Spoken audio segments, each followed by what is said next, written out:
Welcome to This Explainer. Today, we're going to completely shatter a massive misconception you've probably held your entire life. We tend to look at minimalist art, specifically the humble stick figure, and just dismiss it as amateurish, right? Like they're just doodle from a kid or the absolute last resort for people who claim they can't draw. But actually, scratch that. Today, we're tracing the kinetic evolution of the stick figure. By the end of this, you're going to see exactly why these simple lines are literally masterful tools of visual communication. So let's dive right in with a huge question. Why is humanity's oldest drawing still our most powerful tool?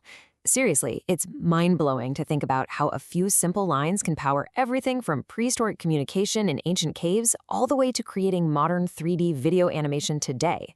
We're talking about a journey spanning tens of thousands of years, and it all rests on just a few strokes of a pen or, a few pixels on a screen. Let's get our definition straight to set the stage.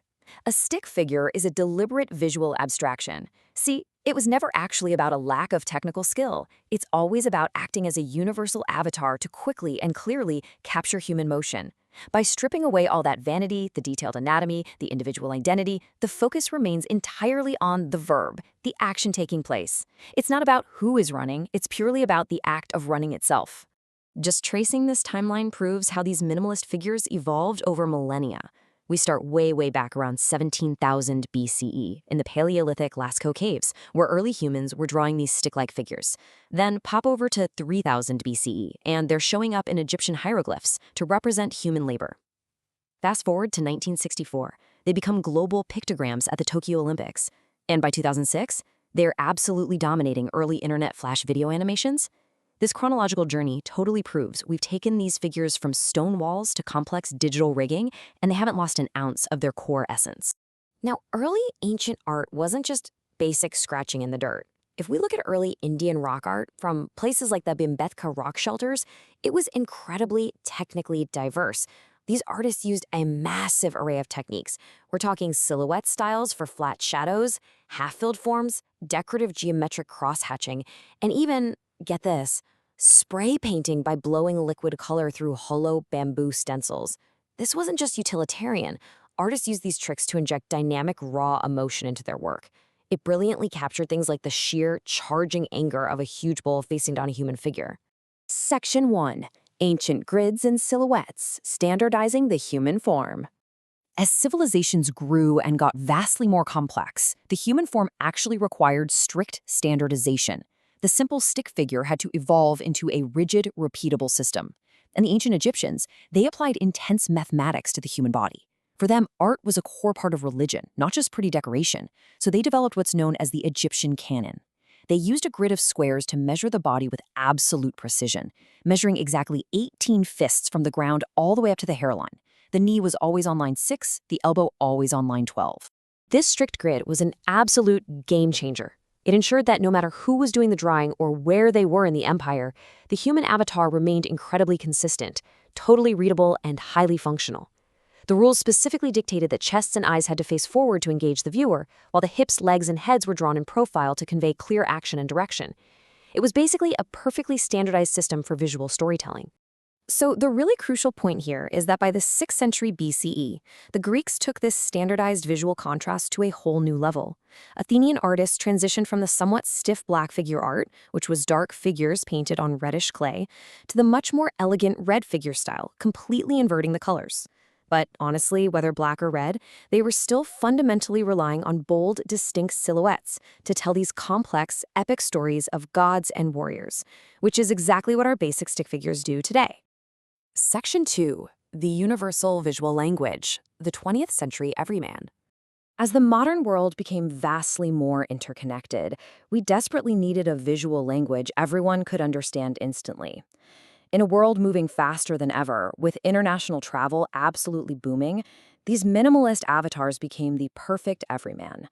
They could instantly communicate actions. Building on earlier systems like ISO type, the 1964 Tokyo Olympics transformed the stickman into a universal pictogram. Brilliant artistic directors like Masaru Katsumi and Yoshiro Yamashita used simple, line-based forms so an international audience could smash right through language barriers. You could instantly find an emergency exit, locate a restroom, or understand a specific sport without needing a single translated word. And that brings us right to the year 1974. That is the year the U.S. Department of Transportation officially adopted these intuitive line-based symbols for mass transit. They created standardized symbols for airports, highways, public facilities, permanently changing global signage forever. The stick figure was no longer just an artistic choice, It was officially recognized as the safest, most efficient way to guide literally millions of people all over the globe.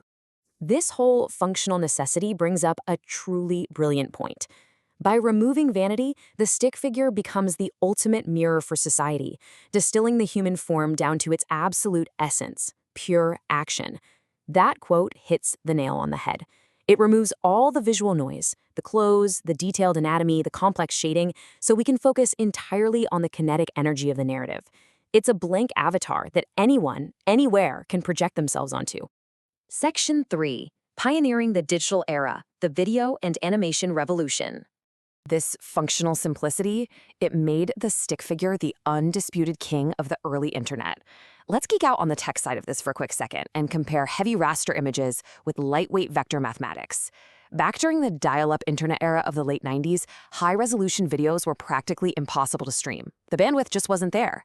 But a vector-based stick figure, it's essentially just mathematical coordinates and connecting lines.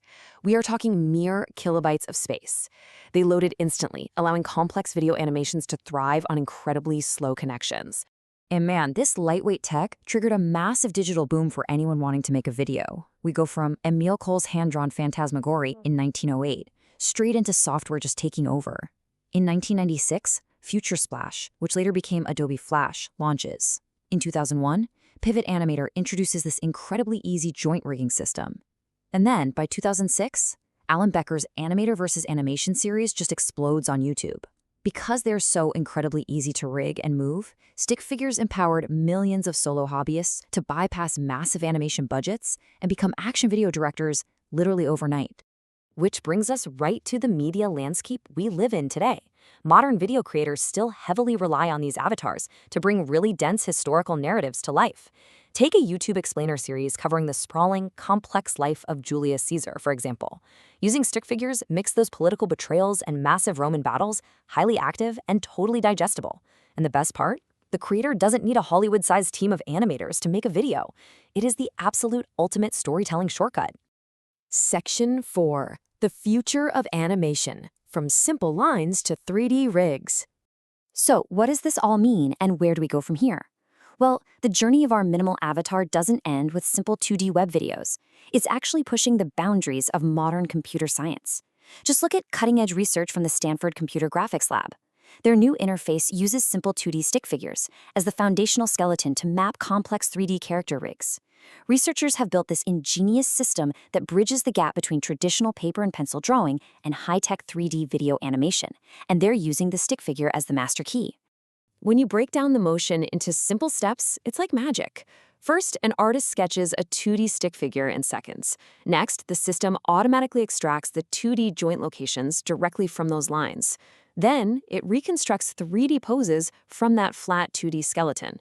Finally, those poses are interpolated to generate a rough 3D animation.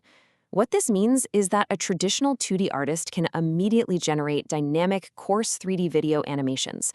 The stick figure is quite literally opening the door to 3D video creation for millions of artists. And to really cement its place in human history, look at the number 5.